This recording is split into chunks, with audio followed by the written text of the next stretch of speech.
Audio Jungle. A very warm welcome to another Dr. 2 Health Mastery series, where we aim to enthuse, inform and educate you along your journey towards becoming master of your own health.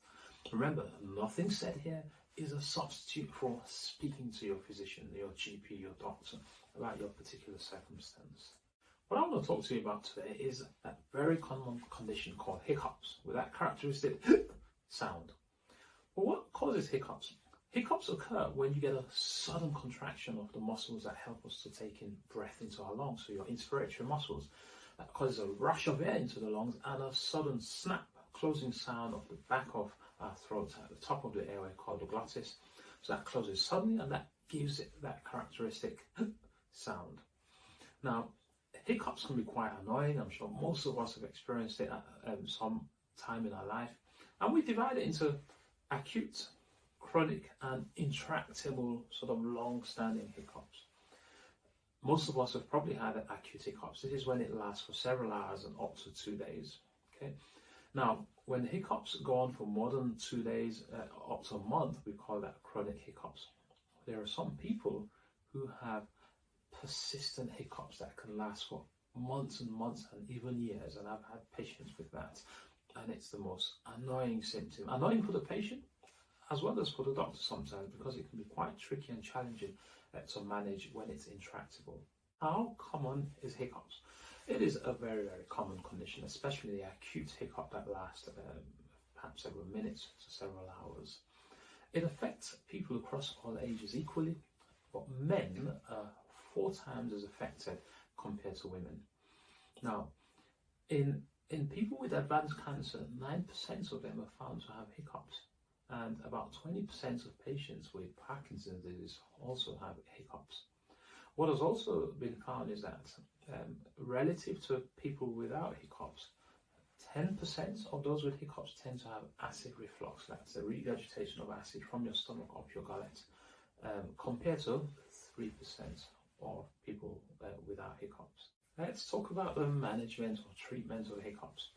So again, for the very benign cases, short-lasting cases, no particular treatment may be required, other than perhaps avoiding the triggers. So if you know that your hiccup was triggered by drinking lots of alcohol, reducing that and rehydrating yourself with water, avoiding spicy food if you know that that triggers your hiccups.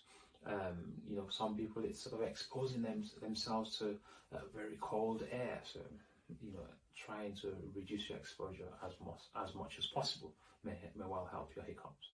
Whatever the cause of your hiccups, there are some self-help maneuvers that may well help, and this includes, for example, breathing into and out of a paper bag, because for some people, hyperventilating without realizing it is the cause of their hiccups, and hyperventilation drives your carbon dioxide levels low, and you can return this to a normal level by breathing into and out of a paper bag. Also, sniffing vinegar has been found to terminate some people's hiccups. Sucking on ice or trying to swallow water with your nose closed. There is also something called a Valsalva maneuver, which is when you breathe out with your glottis, the back of your throat, closed. And the best way to explain this is pinching your nose and then trying to puff your cheeks out whilst you pinch your nose as hard as you can, and that can sometimes terminate your hiccup. It of course goes without saying that if you've got a more chronic hiccups and you go on to have the tests that I mentioned above, if any abnormalities are found, then correcting those abnormalities will be a part of your treatment, or treating any pathology that's found as a result of the test will be important to correct and stop your hiccuping. Now, there are instances when people have chronic intractable hiccup that's going on for months and months, and you do all of the tests that I mentioned and we still do not find a cause for your hiccup, and that can be frustrating because there's really nothing to aim at, nothing to treat. So what can be done for patients in this situation? Well, doing all of those self-help measures that I mentioned on a regular basis may well help. What may also help is hypnosis or acupuncture or psychotherapy have been found to be helpful in some patients also.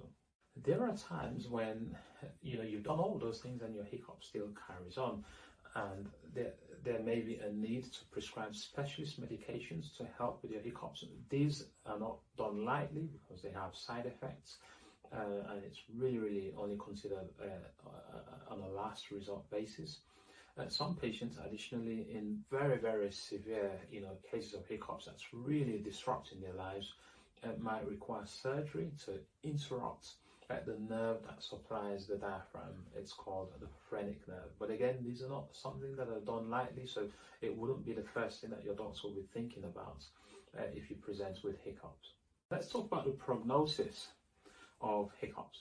Well, I mean, the short-lasting benign ones that I'm sure most of you watching this video would have had, will not carry on for more than a couple of minutes or hours, or at worst, a day or two.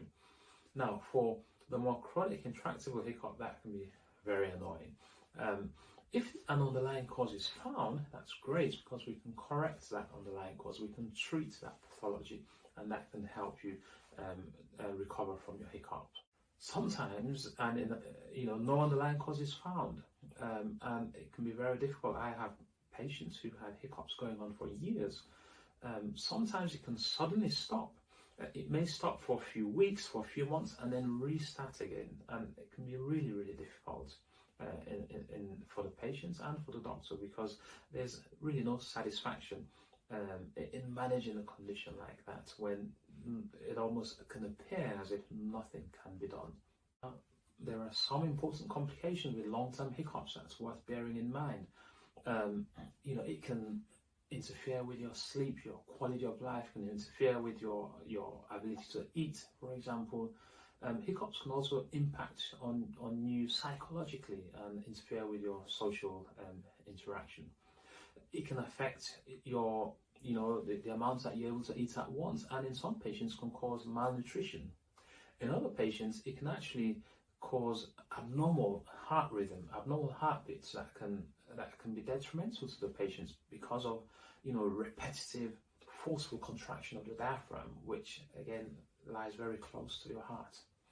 So there are important considerations that we take on board when managing your hiccups, and these might be the things that lead a doctor to go on and prescribe those medications where nothing else has been successful in managing your hiccups. So as usual, I like to give you some health mastery tips to take away with you.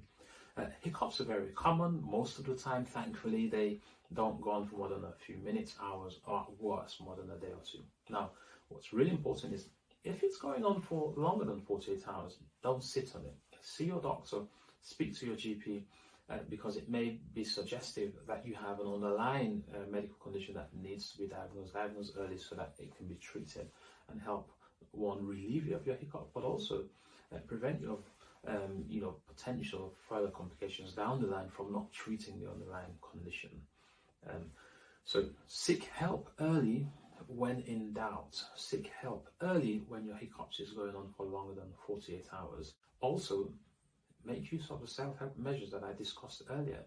So breathing in and out of a paper bag, sucking on ice, drinking water with your nose closed, doing a Valsalva maneuver, so pinching your nose and puffing your cheeks out against a closed glottis, that's the back of your throat, can help. There are various self-help measures. Well done for getting to the end of this video. You amongst 1% of people that actually put the efforts and time into looking after their health. Making sure you become a master of your health is really important, because you can have a different level of conversation with your clinician. Your health is your wealth. Your health is important, not just for you, but for your loved ones around you. So, look after yourself. If there was anything that stood out for you today, make a comment. If you liked this video, give it a like. Don't be shy. Go ahead and like the video. Subscribe to our channel. Share it with your friends and family. And if you really like this video, go to our website and check it out at www.drtoyou.co.uk. So that's doctor2you.co.uk.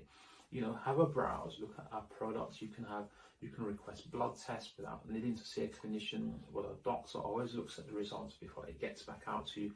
there's anything you have concerns about, we can talk to you on the earth. And one thing we're really, really good at here is making sure that you live with a clear understanding of what's going on and why you might be having the symptoms you're having, why you're taking the medications that you're taking, so you're fully in control of your health. Until next time, look after yourself. I wish you good health, longevity, and success in your journey towards becoming a master of your health.